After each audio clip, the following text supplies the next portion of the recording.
Assalamualaikum warahmatullahi wabarakatuh. Nama saya Rafa Zaki Firzatullah. Di sini saya ingin menyampaikan tentang contoh kegiatan badan usaha. Namun di sini saya hanya ingin menyampaikan satu contoh kegiatan badan usaha, yaitu badan usaha yang tidak berbadan hukum. Namun sebelumnya di sini saya akan mencoba memposisikan diri saya sebagai seorang yang ingin mendirikan sebuah perusahaan, di mana nanti saya akan menjelaskan tentang bagaimana cara saya mendirikan perusahaan tersebut, apa dasar hukumnya, modalnya seperti apa, pembubaran seperti apa. Nanti sini saya akan mencobakan menjelaskan melalui sebuah bentuk deskripsi tentang bagaimana kegiatan perusahaan tersebut dilakukan.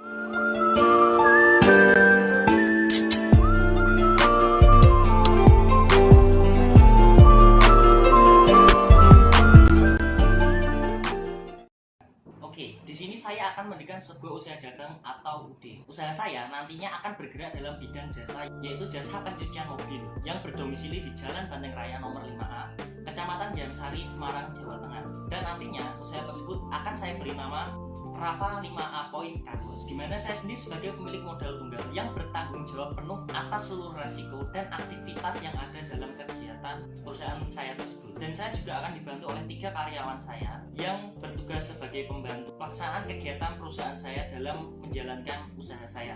Saya mendirikan usaha kardus ini tentunya berdasarkan atas hukum KUH PER atau Kitab Undang-Undang Hukum Perdata, dan juga KUHD, yaitu Kitab Undang-Undang Hukum Dagang, di mana saya nanti akan mendirikan usaha saya dengan cara yang pertama, pengajuan NPWP atau nomor pokok wajib pajak. Hal ini penting dilakukan karena nantinya akan digunakan sebagai media pencatatan atas pajak yang akan dibayar atau dipotong dalam transaksi keuangan perusahaan saya. Yang kedua, mengurus surat keterangan domisili perusahaan atau SKDP, di mana ini bisa didapatkan dengan cara meminta surat pengantar dari RT RW, kemudian bisa diurus di kelurahan dan kecamatan.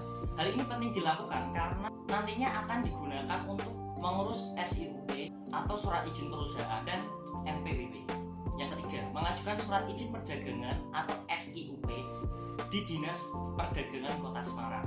Yang keempat, membuat TDP atau tanda perusahaan. Kenapa hal ini perlu dilakukan? Karena agar perusahaan saya nanti terdaftar secara legal dan resmi di dalam suatu pemerintahan. Setelah usaha saya nanti resmi terbentuk, saya akan membuat struktur organisasi dalam perusahaan saya yang terdiri dari pimpinan perusahaan, di mana saya sebagai pimpinan perusahaan tersebut, dan pembantu perusahaan, di mana nanti 3 karyawan saya membantu saya dalam menjalankan usaha saya dalam bidang jasa pencucian mobil. Kemudian pertanggungjawaban usaha dan kepemilikan modal usaha.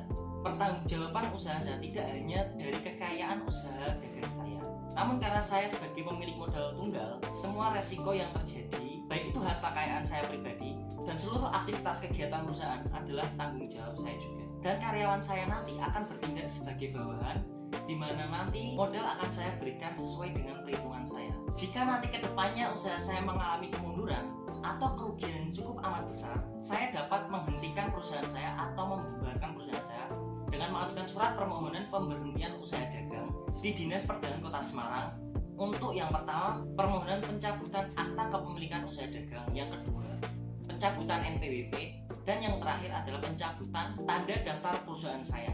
Jika ketiga persyaratan ini telah terpenuhi dan telah resmi tercabut, maka secara resmi pula usaha saya dapat dikatakan dibubarkan.